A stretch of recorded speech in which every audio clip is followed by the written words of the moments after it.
Doutor, às vezes a gente parte do princípio de que quem está acompanhando a gente sabe como é que a coisa funciona e a gente passa a discutir a partir do pressuposto de que sabe, embora não saiba. E eu queria que o senhor explicasse aqui, nos desse a síntese, como é que nasce uma operação da Polícia Federal. Então, a Operação X, ela vai para a rua. Como é que ela começa? É assim, deu o faniquito lá no Andrei, tá chato, fantástico, quer saber? Vou fazer, ou vou ver o Reconversa, né? Ou então fazer uma operação. Vai fazer uma operação. Aí faz. Aí dá um nome daqueles nomes espetaculares. Dá um nome espetacular. Muitas vezes, no tempo da Lava Jato, abusavam do latim errado, inclusive, com alguma frequência. Dá um nome lá, tal, e pronto, aí começa. Obviamente não é assim. Não é assim. Como é que começa? Quem é que pede? Quem é que toma iniciativa? Sim. De onde nasce? Nós temos, Reinaldo, fundamentalmente iniciativas próprias, iniciativas externas, requisição do Ministério Público, denúncias de crime que recebemos, informações de fontes abertas. Desculpe interromper, mas a iniciativa própria é o quê? Assim, não pode ter denúncia anônima, não pode ser uma denúncia anônima, tem que ser como é? Iniciativa própria. Algum policial toma conhecimento de um fato criminoso. Certo. E, portanto, reporta nas instâncias internas, né? Olha, eu tomei conhecimento desse ou daquele fato, que merece uma investigação. Nós iniciamos um processo que é chamado, como regra, notícia-crime em verificação. Perfeito. Para checar se aqueles dados, seja fonte aberta, seja iniciativa própria ou até externa, de fato, há elementos ali que nos levem à instauração de um inquérito, que é a etapa seguinte: instaura-se um inquérito policial. Toda a investigação da Polícia Federal é feita no inquérito policial, que é um instrumento que tem o controle externo do Ministério Público, tem o controle jurisdicional e tem o controle das partes, dos advogados e das partes. Juiz controla, Ministério Público controla, tem os advogados das partes investigadas. Exato, e temos a nossa corregedoria interna também, que faz esse controle. Então, o nosso veículo de investigação é muito transparente e legalmente estabelecido. Tá. A partir daí, inicia-se a investigação. E nós temos hoje mais de 60 mil inquéritos policiais, ou seja, nós temos 60 mil investigações em curso. E algumas delas, o inquérito é concluído, é relatado, olha, identifiquei que o cidadão X cometeu tal crime, as provas estão aqui, autoria, circunstâncias, materialidade e a conclusão do tipo penal que ele incidiu. E é relatado, vai para a justiça, processa, condena ou absolve e conclui. Outras... E toda operação de rua tem autorização da justiça? Sempre, sempre. Todas os inquéritos, esse eu falei do inquérito singelo, que vai terminar sendo relatado, não vira uma conhecida operação, mas há outros que exigem medidas invasivas, medidas que necessitam ordem judicial, por exemplo, interceptação telemática, telefônica, mandado de busca e apreensão. Mandado de busca e apreensão, prisão temporária preventiva, e isso, obviamente, passa por todo um processo de investigação que se colham os elementos e, tecnicamente, se justifique aquela medida extrema, invasiva, seja de quebra de sigilo, seja de busca ou de prisão. E isso sempre, é sempre com autorização judicial. Uma vez dada a autorização judicial, aí entra a parte que todos têm a visibilidade, que são as nossas equipes na rua. Aí um nome bonito que se dá para a operação, as equipes na rua, cumprindo as ordens judiciais, e que agora a gente orienta, e a nossa diretriz é clara, para que se tenha o cumprimento dessas medidas com muita serenidade, né, com muito foco no conteúdo e menos no espalhafato. A raiz desse ponto que chegamos, quando o senhor falou, é a iniciativa própria. E o outro caminho? Outro caminho, uma requisição do Ministério Público, por exemplo. O Ministério Público toma conhecimento de um fato criminoso ou alguma ação civil lá desdobra para um crime, e o Ministério Público, então, pode requisitar à Polícia Federal a instauração de um inquérito. Então, essa é uma iniciativa externa que recebemos. Enfim. Ou uma notícia de crime de um particular. Uma notícia de crime particular. Então, essa não anônima, né? Assinada pelo particular. Ou, em certos casos, o Ministério da Justiça, que também pode... Ministério da Justiça, oficia, enfim. E sendo uma notícia anônima, não instauramos inquérito, fazemos a notícia crime em verificação, para que se comprove que aquela informação ali é válida, é importante, de fato tem fundamentos, e então passamos à fase do inquérito, da investigação. É importante, nesse ponto, falar do inquérito, da investigação, que ele busca a verdade real. A Polícia Federal não trabalha, diferente do que pensam muitos, para acusação ou para a defesa. Ela trabalha para o sistema de justiça para apresentar ao juiz as suas convicções em busca da verdade real. Portanto, é uma investigação de um ator neutro, não está em nenhum dos polos desse processo, e que leva isso ao juízo. E cito aqui o caso das brasileiras que foram presas na Alemanha, que, graças a uma investigação da Polícia Federal aqui de São Paulo, que elas foram absolvidas. Ou seja, nós investigamos para provar que a pessoa não cometeu o crime. Nós não estamos, portanto, focados em acusar as pessoas, nós estamos focados em buscar a verdade, revelar a verdade. Uma vez revelada, cooperação internacional, que é outra área importante nossa, via autoridade central, encaminhamos as conclusões do nosso inquérito à polícia alemã, à justiça alemã, e elas, de fato, foram inocentadas nesse processo. Então, essa acho que é a essência, né? A importância, né, desse ator neutro fazendo a investigação em busca da verdade, que tanto defesa quanto acusação vão poder usar todos os elementos que estão ali. Ô, Valfrido, só vou fazer uma outra conexa, porque isso tudo assim, é esclarecimento necessário, porque muita bobagem se fala. Vamos lá, a Polícia Federal, ela está subordinada no desenho administrativo ao Ministério da Justiça. Agora, muito se fala e existe a chamada autonomia da Polícia Federal. Eu quero que o senhor explique em que consiste essa autonomia em duas esferas. A autonomia, primeiro, do ente Polícia Federal em relação ao Ministério da Justiça e a autonomia interna dos delegados da Polícia Federal em relação ao diretor-geral. Isto é, nesse momento, o senhor tem o controle de todas as investigações que cada delegado faz? O senhor disse que está 60 mil investigações em curso. Está tudo aí na sua cabeça, o senhor está processando tudo, fazendo seleção, mandando perseguir, porque eu mando ele, o Andrei fazer, o Andreizinho faz tudo que eu mando. É assim? Não, não é assim. Então, primeira questão, o ente em relação ao Ministério da Justiça e depois internamente, como é que se dá esse fim? Deixa eu só tornar ainda mais concreta a pergunta. Isso. Imaginemos o seguinte, tem um agente público qualquer, de maior ou menor hierarquia. Vai se cumprir, por exemplo, um mandado de prisão, um mandado de busca e apreensão num ente da administração pública. Quando o senhor fica sabendo? Quando o ministro da Justiça fica sabendo? Quando o presidente da República fica sabendo? Ok. Vamos lá, eu acho que as colocações de vocês, em boa medida, já esclarecem um pouco o meu comentário aqui, a minha resposta. E de fato, Reinaldo, é uma bobagem que muitos dizem, por vezes, essa confusão, não, a polícia está subordinada, o ministro manda fazer, o diretor, não sei. Isso absolutamente não existe. Há que se separar, e aí entro na pergunta específica, há que se separar a questão da vinculação administrativa. Isso. Por exemplo, nós e todos os órgãos públicos federais dependemos da União para ter orçamento. Por exemplo, para termos investimentos, custeio, investimento, enfim, equipamentos, fazer concurso público, quem autoriza o concurso público é a União, são os ministérios, Fazenda, MGI.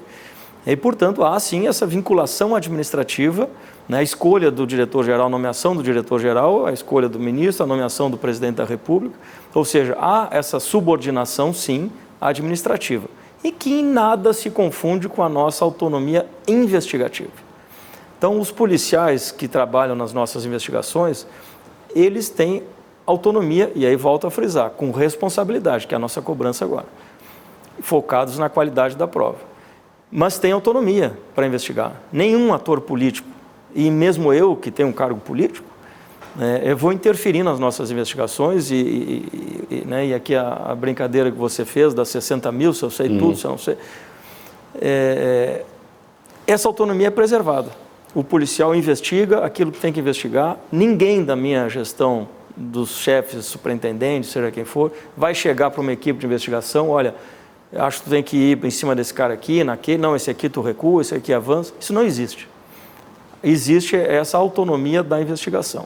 E, portanto, isso nos reafirma como uma instituição de Estado, de maneira que não há nenhuma interferência política. Isso é um ganho, né, que nós, policiais federais, temos hoje, sob a coordenação do ministro Flávio Dino, do presidente Lula, que em nenhum momento, e ao contrário, deram toda a autonomia para a nossa gestão, escolhermos os superintendentes, escolhermos os diretores e, portanto, conduzirmos a instituição. Quando que se sabe das operações? Eu, como diretor-geral, eu que forneço os meios, por exemplo, para as operações, para as investigações. Eu não sei o detalhe, o conteúdo. Eu decepciono muitos jornalistas, às vezes. Mas o que não sei quem disse na delação? Como é que foi o depoimento? Olha, eu não tenho a menor ideia como é que foi, porque eu não fico lá, se fosse antigamente, né, folhando inquérito, hoje é eletrônico. Eu não fico lá na tela do computador vendo inquéritos policiais. Mas eu faço reuniões com a minha equipe, porque eu vou dar os recursos, eu vou dar os meios e eu cobro responsabilidade. Então, eu, diretor-geral, eu tenho conhecimento que, sei lá, amanhã, depois da manhã, vai ter uma operação X, Y ou Z. Os atores políticos recebem essa informação na manhã do dia da operação. E nunca antes. Isso é preserva... Os atores políticos, você está dizendo, é o ministro da Justiça, por exemplo. Hoje vai ter uma operação, esse é no dia da operação. Exato. O meu reporte é ao ministro, né? Quem comunica o presidente é o ministro. Então, hoje, pela manhã, fizemos uma operação que fez busca e apreensão na casa de um general da reserva. Informei hoje pela manhã muito cedo ao ministro Flávio Dino, informei ao general Tomás também, que estávamos fazendo essa operação, mas depois da equipe lá, o trabalho já em curso, né, e onde não há sigilo em relação à operação em si, e sim ao conteúdo. Eu acho que no contexto dessas perguntas pedagógicas, de esclarecimento, caberia perguntar ao senhor no que é que a competência da Polícia Federal difere da competência das polícias estaduais, das polícias municipais, como a gente tem em São Paulo, a Guarda Civil Metropolitana, e das polícias militares. Porque, às vezes, o cidadão fala, a Polícia Federal tinha que agir, e não é da competência da Polícia Federal. E quais são os meios de que dispõe hoje a Polícia Federal? Aviões, helicópteros, qual é o contingente? Né? Quais são as principais áreas de atuação da polícia? O senhor nos disse que começou a sua carreira combatendo o tráfico de drogas no norte do país, em Manaus. Né?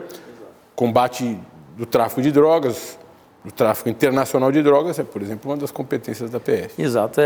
Sabe que eu fico, ao mesmo tempo, feliz e preocupado, né, quando vejo que as pessoas enxergam na Polícia Federal a solução para muitas coisas. Né?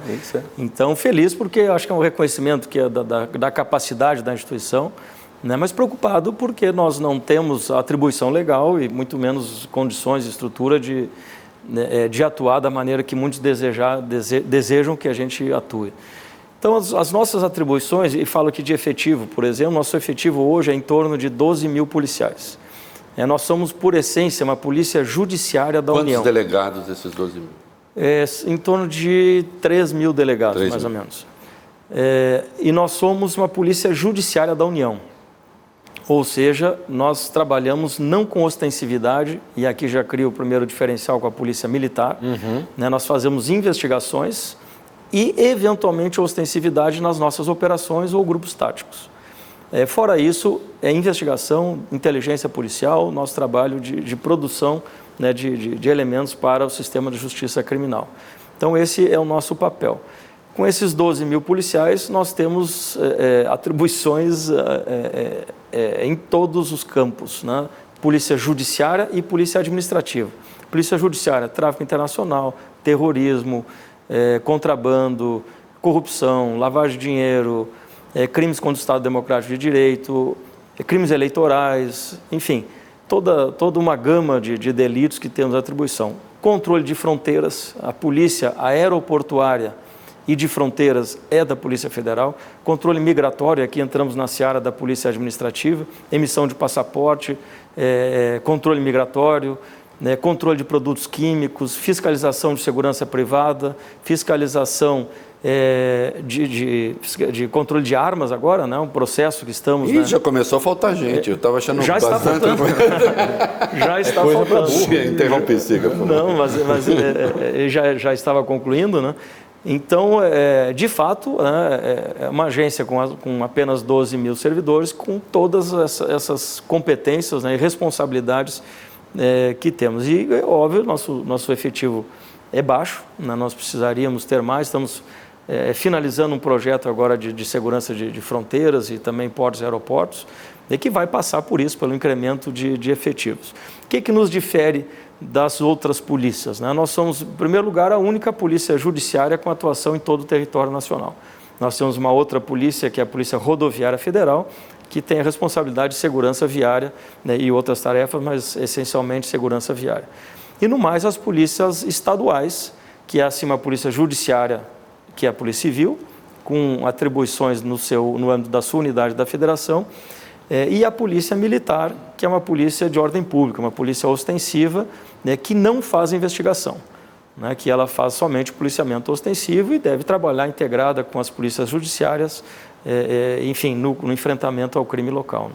Qual é a articulação da Polícia Federal com o resto do sistema de inteligência do país? Com a ABIN, que é a Agência Brasileira de Inteligência, com as inteligências das Forças Armadas e outros mecanismos de inteligência do país que fornecem informações ao governo, ao presidente da República e que protegem o país de interesses estrangeiros indevidos. Qual é?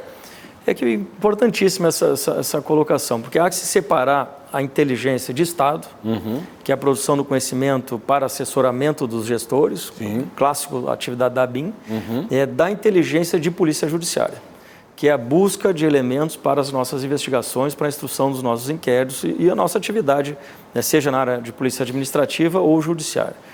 Então, nesse campo, existe um órgão central de coordenação da inteligência de segurança pública dentro do Ministério da Justiça, dentro da Senasp, né, e cada agência com a sua própria unidade de inteligência.